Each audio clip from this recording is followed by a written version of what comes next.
Thank you so much. Please. So many people will still speak. But I am a part of the organization. I'm the son of V.K. Clark. So I appreciate all our leaders here and my wife that I'm here for this twin program of the memorial lecture and a tribute in honor of my father, Chief E.K. Clark. We appreciate so much. Let me join the children, the direct biological children, and all of us who are his political children to thank you. It's difficult to end comments on E.K. Clark. Somebody asked me in an interview, now E.K. Clark is gone in the Niger Delta, do you think you can have a replacement for E.K. Clark? And I said that you don't need to look for a replacement for E.K. Clark because you will not get it. Because he's quite a unique person. Even at his age, his memory. If you mention your name as a young man of 30-something, 40-something, he will tell you what he did with your father. Not so many people have that kind of memory. And even listening to all the contributors, you really see that he was a very courageous person, very focused. And one key thing, he believed in the unity of this country. But he doesn't believe that any section of the country should suffer. So these are the things, and he's ready to tackle anybody at any time. If he believes that you've said something that's not fit in what you believe about building a united Nigeria. People may seem as controversial in one way or the other, but if you listen to all the statements, it's about a country that must remain one, a country that every section, every individual should have the same treatment. These are the qualities of V.K. Clark.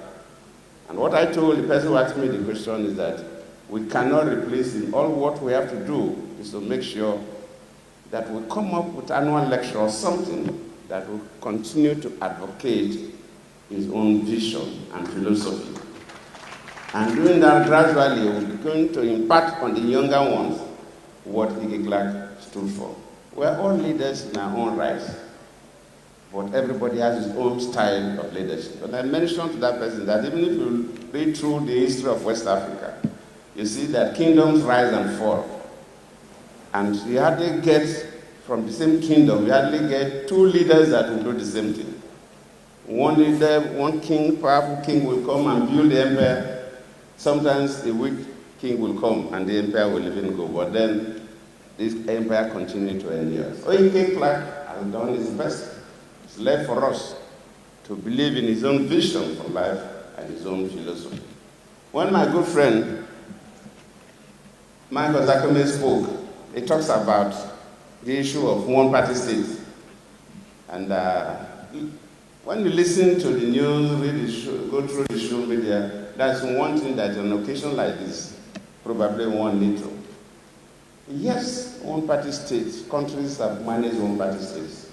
Yes, one-party state may not be an evil after all, because Julius Nyerere of Tanzania used one-party state to stabilize his country in their early days of independence. He felt that his country has, just like Nigeria, too many tribes and tongues, two principal religions, Christianity and Islam. If he allowed multi-parties, some parties will toe the lines of religion, some will toe the lines of tribes, and unity will be difficult. But it was properly planned, it was not by accident.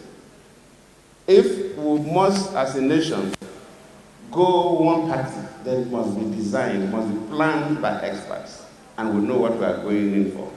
But if we come through the back door by political manipulations, then we're heading to crisis. So I will advise that probably a country like Nigeria, it's better we allow the system to stay as it is.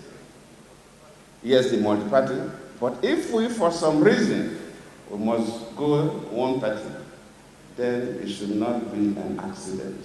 It should not be by political manipulation.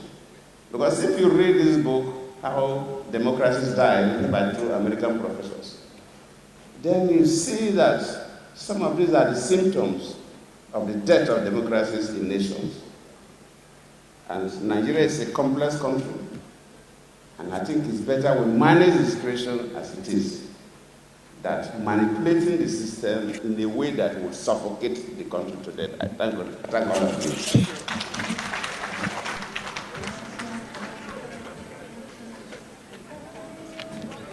She's looking at her husband.